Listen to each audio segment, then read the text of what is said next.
This is BBC News with Joanna Gosling with the latest headlines for viewers in the UK and around the world. The World Health Organization welcomes the news that a widely available steroid can be life-saving for patients critically ill with COVID-19.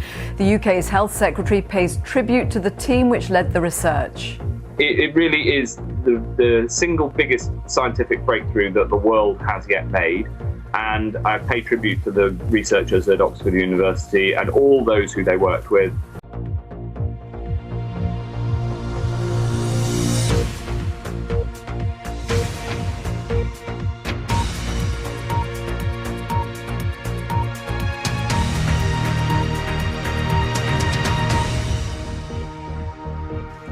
Hello, welcome if you're watching in the UK or around the world. Do stay with us for the latest news and analysis from here and across the globe. The World Health Organization has hailed the discovery of a potential treatment for COVID-19 as a life-saving scientific breakthrough. A cheap and widely available steroid called Deamethasone is the first drug shown to be able to save the lives of seriously ill COVID-19 patients. Scientists say it could have saved thousands of lives in the UK alone if it had been used from the outset of the pandemic. The UK's Health Secretary Matt Hancock says the drug is not a cure, but it does significantly increase the chances of survival.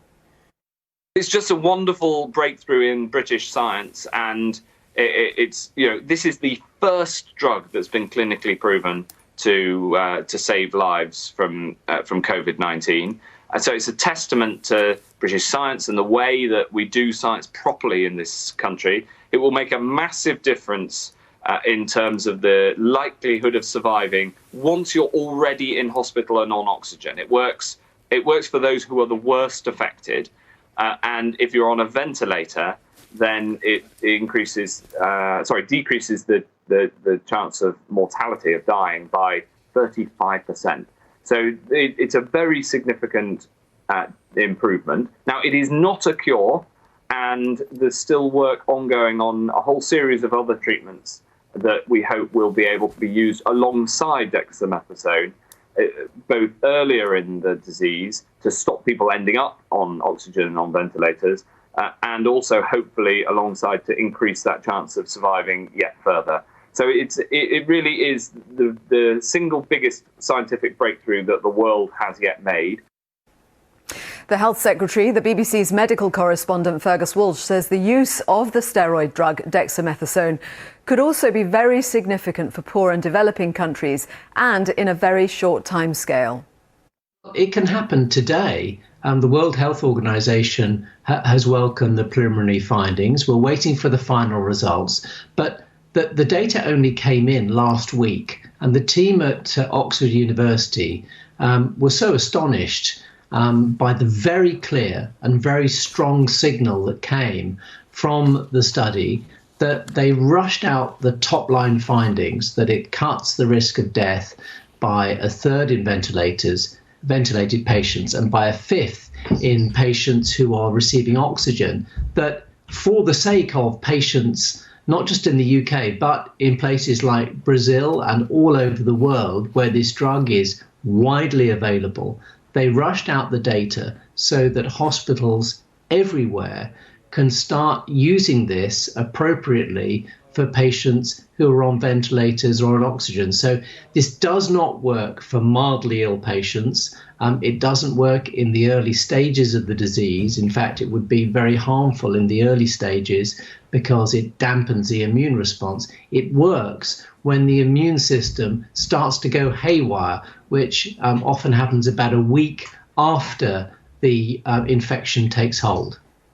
Scientists at Imperial College in London are appealing for volunteers for their first human trials of a COVID-19 vaccine, which begin tomorrow. They hope a viable vaccine could be ready by spring next year.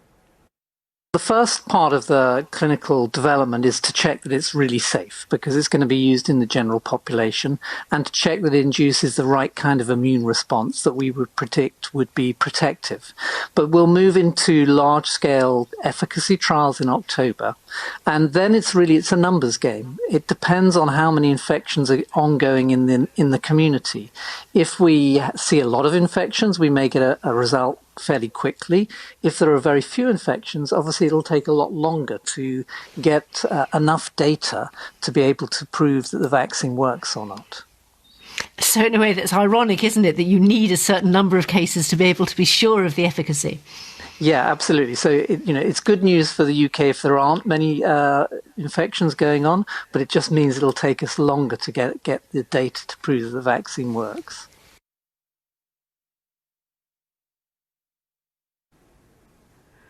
Well, as I mentioned, scientists at Imperial College London are appealing for volunteers for their first human trials for a COVID-19 vaccine, which they're hoping could be ready by spring next year. Meanwhile, the World Health Organization says 11 versions are currently being tested on humans. So where are we in terms of progress? Well, here in the UK, the first phase of the University of Oxford trial began in April, involving 1,000 healthy adults. AstraZeneca says if it is successful, they're aiming to supply around 2 billion doses across the world.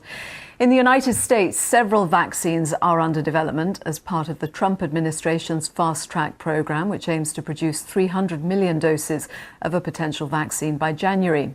A drug being tested by the firm Moderna is showing promising early results, reportedly producing protective antibodies in a small group of volunteers. 5 human trials are currently underway in China. One vaccine being developed by the firm Sinovac claims to have developed an immune response in 90% of test subjects. And in Germany, one human trial began in April, and regulators there have just announced that another biotech firm can begin clinical trials.